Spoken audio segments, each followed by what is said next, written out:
शोध से ये पता चल पाया है कि जो श्रवण कौशल है, ठीक है, जो श्रवण कौशल जो होता है उसके माध्यम से बालक जो है वो मतलब जल्दी ज्ञान प्राप्त कर पाते हैं। मतलब सुनकर जितना बच्चे जल्दी याद कर पाते हैं उतना पठन कौशल से नहीं कर पाते हैं। ये एक जानकारी जो है वो शोध के माध्यम से प्राप्त हुई है, ठीक है।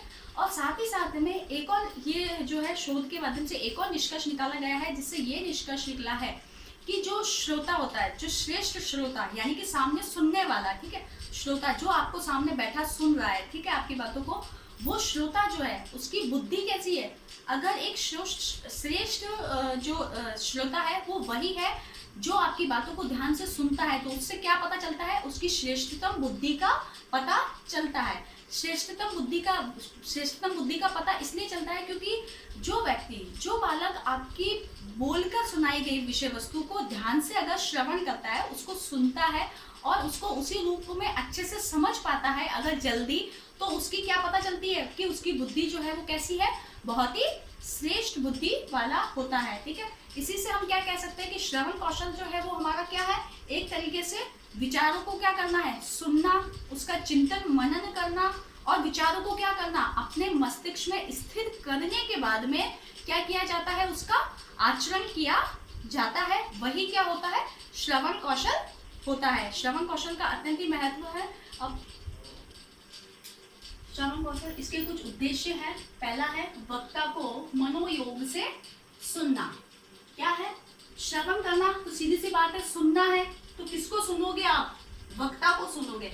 सुनने का मतलब ऐसे नहीं कि ऐसे ही सुन लिया, वक्ता को सुनना है मनोयोग के साथ में, मतलब एक छात्र द्वारा एक अध्यापक की बात को ध्यान पूर्वक सुना जाना चाहिए मनोयोग के साथ। फिर है नेक्स्ट है सुनकर अर्थ ग्रहण करना। फिर श्रवण का क्या अर्थ है, सुनना भी, और सुनने के बाद में सुनकर उन बातों का, उन सब उस कथन का क्या करना है, आपको अर्थ ग्रहण करने का प्रयास करना है। अर्थ ग्रहण करोगे उस चीज का।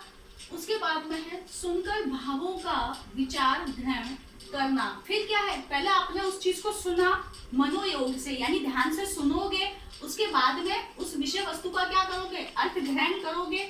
अर्थ ग्रहण करने के बाद में उसका विचार करोगे, ठीक है, विचार ग्रहण करोगे। विचार करने के बाद में सुनने के कौशल का विकास करना, ठीक है। उसी के बाद में क्या है, जब आप उसको विचार करोगे उसी से आपके क्या होगा, कौशल का विकास होगा, ठीक है। तो सुनने के कौशल का विकास करना, इसका उद्देश्य क्या है कि सुनने के विकास कौशल का विकास किया जाए, ठीक है। बालक में क्या करना है, श्रवण कौशल है तो ऑब्वियसली क्या होगा, सुनने का ही विकास किया जाएगा, श्रवण कौशल का विकास किया जाता है इसके माध्यम से। और यही है कि इसके अंतर्गत क्या है, सबसे पहले बालक द्वारा उसकी चीजों को सुना जाए अध्यापक की, उस पर फिर क्या किया जाए, उसका भाव ग्रहण किया जाए, फिर उस पर वो चिंतन करे, चिंतन करने के बाद ही वो उसे अपने व्यवहार में लाए और फिर उसके द्वारा प्रतिक्रिया की जानी चाहिए। यही एक श्रवण कौशल होता है, ठीक है। इसके अलावा